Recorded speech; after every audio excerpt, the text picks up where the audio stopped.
अस्सलाम वालेकुम नाजरीन। इस किस के आगाज में क्लिच बे का बेटा जाफर को जोर से पकड़ लेता है और गुस्से में कहता है, हर कोई बाबर अरूज के बारे में बात कर रहा है, वो रोज अफसाना बनता जा रहा है, तुम उसे कब खत्म करोगे। फिर जाफर कहता है, फिक्र मत करें क्लिच साहिब के बेटे, अरूज को सिर्फ हम नापसंद नहीं करते बल्कि और भी लोग हैं जो उन्हें नापसंद करते हैं। इसके बाद दूसरा मंजर दिखाया जाता है। यहाँ पर दो आदमी आपस में बात कर रहे होते हैं। चलते चलते उन्हें समंदर के करीब एक आदमी दिखाई देता है। उनमें से एक आदमी कहता है, खामोश रहो मेरे दोस्त, कोई हमें सुन लेगा। दूसरा आदमी कहता है, वो नहीं सुन सकता, वो जख्मी है, चलो इसे चल के उठाते हैं। फिर वो दोनों उस आदमी को उठाकर शिफा खाने ले जाते हैं। इसके बाद बाजार में हमें बाबर अरूज और इलियास को दिखाया जाता है। इलियास कहता है, क्या हमें बच्चे के लिए कुछ खरीदना चाहिए आगा रईस, हम खाली हाथ जा रहे हैं। अरूज रईस कहते हैं, थोड़ा इंतजार करो इलियास, अभी वो पैदा भी नहीं हुआ और पहले ये देखते हैं कि वो लड़का है या लड़की, फिर हम सब कुछ खरीद लेंगे। इलियास कहता है, मुझे उम्मीद है कि आपका बेटा पैदा होगा। वो आपस में बातें कर रहे होते हैं। इतने में क्लिच बे का बेटा आवाज देकर, मैंने भी सुना है, मुझे ये सुनकर खुशी हुई,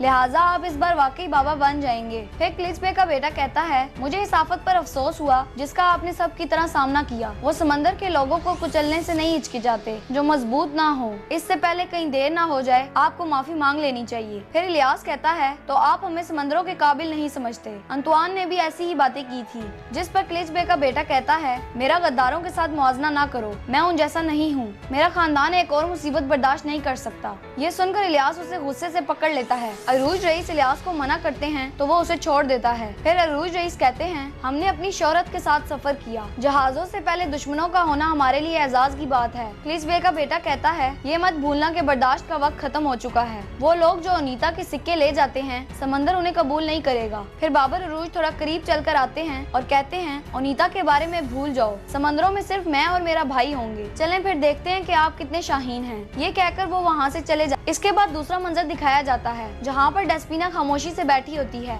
इतने में दरवाजे पर दस्तक होती है। वो दरवाजा खोलती है तो अरूज रईस और इलियास अंदर दाखिल होते हैं। फिर डेस्पिना कहती है, क्या बात है, तुम कुछ छुपा रहे हो। अरूज रईस कहते हैं, ऐसा कुछ नहीं है डेस्पिना। फिर अरूज रईस कहते हैं, तुम कैसी हो, तुम थकी हुई लग रही हो। डेस्पिना कहती है, बच्चे की वजह से कमजोरी हो गई है। फिर अरूज कहता है, मैं रास्ते में सिर्फ इसी के बारे में बातें कर रहा था। फिर इलियास कहता है, हम तलवार की तरबियत उस दिन शुरू करेंगे जब वो चलेगा। इसके बाद मेदली का मंजर दिखाया जाता है। इसहाक आगा अपनी बीवी और बच्चे की कब्र पर दुआ कर रहे होते हैं। इसके बाद बाजार में योर्गो को दिखाया जाता है। योर्गो बाजार से जा रहा होता है कि इसहाक उसे देख लेता है और उसका पीछा करने लगता है। योर्गो कहता है, जब मैं यहाँ से जाऊंगा, इसहाक चाहे कितनी ही कोशिश करे मुझे नहीं ढूंढ सकता। इतने में इसहाक गुस्से से योर्गो का नाम पुकारता है। फिर वहाँ पर तमाम लोग जमा हो जाते हैं। योर्गो कहता है, तुम गलती कर रहे हो इसहाक, तमाम बातें जो तुमने सुनी है वो। फिर इसहाक आगे बढ़ते हुए कहता है, मैंने ये गलती की जब मैंने तुम्हें बात बताई। योर्गो अपने खास आदमी से कहता है, किस चीज का इंतजार कर रहे हो, हमला करो। इसके बाद लड़ाई शुरू हो जाती है।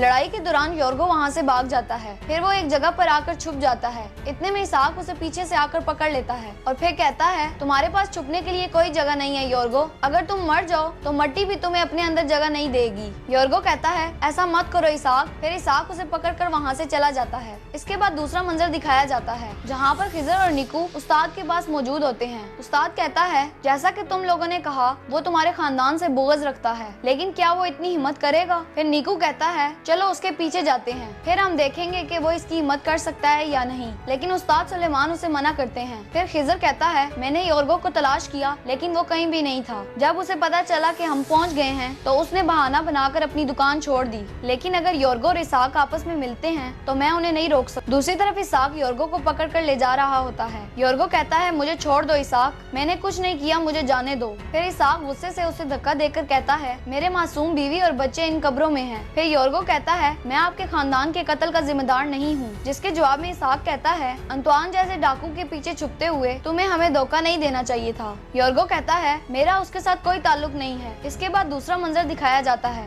जहाँ पर एक लड़की तेओ के पास आती है। तेओ कहता है, किसी ने उसे नहीं देखा, ठीक है। वो लड़की कहती है, जैसे ही माई गिर उसे यहाँ लाए मैंने आपको बुला लिया। तेओ कहता है, तुम्हें उसे दोबारा शिफा देनी होगी। वो लड़की कहती है, क्या तुम्हें लगता है जो आदमी यहाँ है वो वाकई वही है। तेओ कहता है, उसका उठना हमें ज्यादा ताकतवर बनाएगा। वो लड़की कहती है उसका बचना सिर्फ जादू के हाथ में है। इसके बाद इसहाक योर्गो से कहता है क्या आपकी दुश्मनी सिर्फ इसलिए है कि आपकी बेटी अरूज के साथ भाग गई है? फिर योर्गो उठकर कहता है मेरा गुस्सा सिर्फ अरूज की तरफ नहीं है बल्कि तुम सब की तरफ है, तुम्हारे वालिद की तरफ है जिसने मेरी जिंदगी तबाह की। उसने पहले मेरा वतन मेदली और फिर वो औरत जिससे मैं प्यार करता था, और तुम्हारी माँ खतीजा अपने पुराने नाम कतरीना के साथ मेरी आशिक थी, लेकिन उसके वालिद ने उससे कहा वो यूनानी लड़के की बजाय मेदली को फतह करने वाले तुर्कों में से किसी से शादी करे। फिर इसहाक योर्गो का गला पकड़कर उसको मारने लगता है। इतने में योर्गो पत्थर उठाकर इसहाक के सर में मार देता है, जिसकी वजह से इसहाक बेहोश हो जाता है। फिर योर्गो वहाँ से चला जाता है। इसके बाद दूसरा मंजर दिखाया जाता है। टेओ के पास कुछ आदमी आते हैं। टेओ कहता है तो ये अरबी जिसे अबू मोहम्मद कहा जाता है,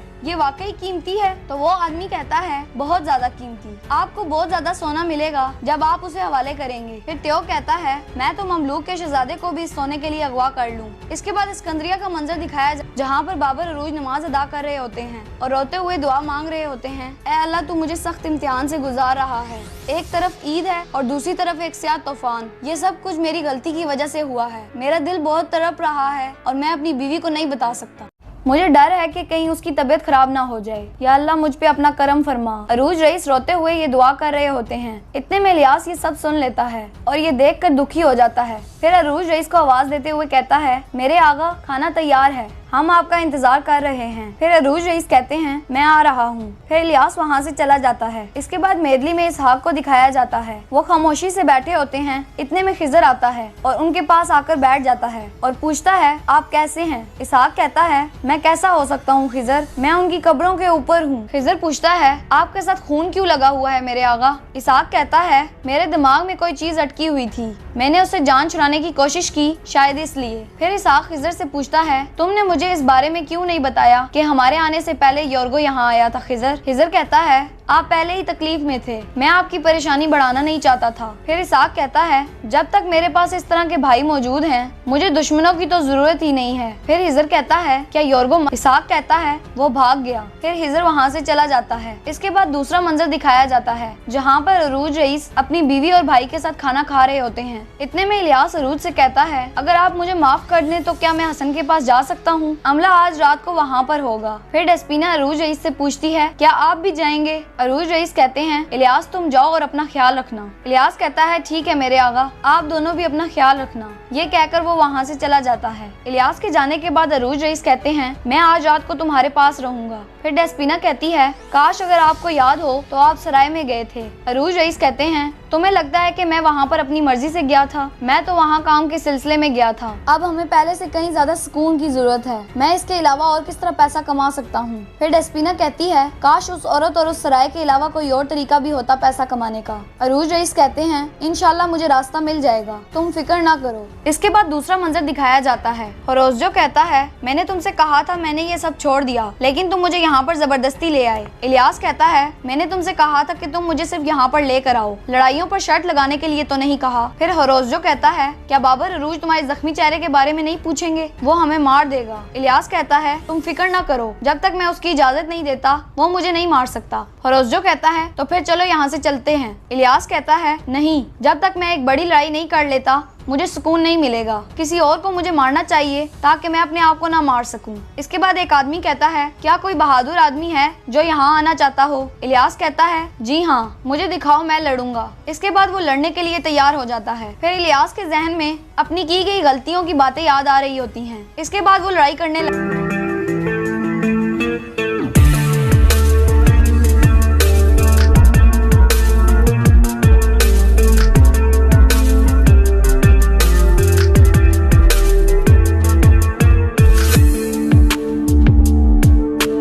इसके बाद एक जहाज का मंजर दिखाया जाता है। उधर एक शख्स कहता है आप आसमान को घूरकर क्या कर रहे हैं? तो वो आदमी कहता है क्या तुम्हें नजर नहीं आ रहा, मैं हिसाब कर रहा हूँ। फिर वो शख्स कहता है आप समंदर के बीच में क्या हिसाब लगा रहे हैं? फिर वो आदमी कहता है आसमान देखने के लिए बेहतरीन जगह समंदर है, समंदर के पास ना खत्म होने वाले राज हैं। फिर वो आदमी उस शख्स से कहता है, आपका राज क्या है जनाब? वो शख्स कहता है, बातें बहुत हो गई, पकड़ लो इसे। फिर वो शख्स उस आदमी को तीर मारता है और कहता है, दूसरा तीर तुम्हें मार डालेगा, होशियार हो जाओ। लेकिन वो तुम्हें जिंदा चाहते हैं, वरना मैं तुम्हें चीर देता। फिर वो अपने आदमियों से कहता है, इसे ले जाओ। इसके बाद कालमनूस का मंजर सामने आता है। पैतरू हकीम जवानी के पास पहुंच जाता है। जवानी कहता है, मैं कसम खाता हूँ सरदार, मैंने आपके साथ धोखा नहीं किया, ये सब एक गलतफहमी है, मैं गद्दार नहीं हूँ। पैतरू कहता है, मैं तुम पर यकीन करता हूँ जवानी, रात को पर गुस्सा मत करो। वो अहकामात पर अमल कर रहा था, रात को खुद भी ऐसा नहीं करना चाहता था। फिर वो रात को कहता है, तुम जा सकते हो। फिर रात को वहाँ से चला जाता है। फिर पैतरू जवानी से कहता है, चलो यहाँ से चलो। जवानी कहता है, शुक्रिया साहिब। फिर वो उसे कैदखाने से लेकर बाहर निकल जाता है। इसके बाद दूसरा मंजर दिखाया जाता है, जहाँ पर एक शख्स जनाब अबू मोहम्मद हर रात सफर करता है। वो आसमान को देखता है और सुबह काम के लिए वो शिपयार्ड जाता है। लेकिन आज रात अबू मोहम्मद के साथ कुछ मुसाफिर थे। फिर इनका सरदार कहता है, वो मुसाफिर ठीक लोग नहीं थे, इसीलिए वो वापस नहीं आ सका। उसने भागने की कोशिश की लेकिन नाकाम हो गया और उन्होंने इसको पकड़ लिया। लेकिन अबू मोहम्मद के पीछे कौन जाएगा? उसे किसने अगवा किया? हमें उसका पता लगाना होगा। इतने में एक आदमी कहता है, हमारे पास कोई गवाह नहीं है, हमें कैसे पता चलेगा? फिर इनका सरदार कहता है, हमें किसी ऐसे शख्स को तलाश करना होगा जो समंदर को बहुत अच्छे तरीके से जानता हो, वही अबू मोहम्मद को ढूंढ सकता है। इसके बाद इस्कंदरिया का मंजर सामने आता है। बाबर, अरूज और इलियास सराय में पहुंच जाते हैं। इतने में इजाबेल भी वहां आ जाती है। फिर वो अरूज से कहती है, तुम कैसे हो? अरूज रईस कहते हैं, हम ठीक हैं, अल्लाह का शुक्र है। इजाबेल कहती है, तो आप खाने में क्या पसंद करेंगे? अरूज कहता है, हम यहाँ खाने पीने नहीं बल्कि तिजारत की बात करने आए हैं। तो इजाबेल कहती है, कोई काम नहीं है। इलियास इजाबेल से पूछता है, क्या तुम सराय बंद कर रही हो, इसीलिए तुम कह रही हो कि कोई काम? फिर अरूज रईस कहते हैं, तो कोई काम नहीं है। इजाबेल कहती है, काम है लेकिन आपको कोई काम नहीं दिया जाएगा। फिर इलियास इजाबेल से कहता है, क्या जाफर को नए निजाम में वो काम मिलेगा जो हम नहीं पा सकते? इजाबेल हाँ में सारी लाती है। फिर इलियास अरूज से कहता है, अगर यहाँ काम नहीं तो हम कहीं और जाकर तलाश करते हैं, और मेरा भतीजा भी आने वाला है इंशाल्लाह। ये सुनकर इजाबेल कहती है, मुझे ये जानकर खुशी हुई। डेस्पिना अब कैसी है? अरूज रईस कहते हैं, शुक्रिया, वो ठीक है। फिर इजाबेल कहती है, मुझे उम्मीद है कि सब कुछ आपकी मर्जी के मुताबिक होगा। फिर वो इलियास से कहते हैं, चलो इलियास चलते हैं। इसके बाद वो दोनों वहाँ से रवाना हो जाते हैं। फिर दूसरा मंजर दिखाया जाता है, जहाँ पर डेस्पिना दरवाजा खोलती है तो सामने हकीमा को देखकर दरवाजा बंद करने लगती है। हकीमा कहती है, एक लम्हा रुक जाओ बेटी, पहले मेरी बात सुन लो। डेस्पिना कहती है, मैं कातिलों से कोई बात नहीं करती, दफा हो जाओ यहाँ से। हकीमा कहती है, तुम मुझे कातिल कह रही हो? फिर डेस्पिना कहती है, तुम्हें क्या लगता है कि मैंने तुम्हारी और इजाबेल की बातें नहीं सुनी? क्या तुमने उस औरत के साथ मिलकर मेरे लिए जहन नहीं बनाया? फिर हकीमा पूछती है, क्या तुमने अरूज को कुछ? यहाँ पर इस किस्त का इख्तिताम हो जाता है। अगर आपको हमारी ये वीडियो पसंद आई है तो हमारे चैनल को सब्सक्राइब कर लें ताकि मजीद आने वाली वीडियोस आप तक पहुँचाई जा सकें। शुक्रिया।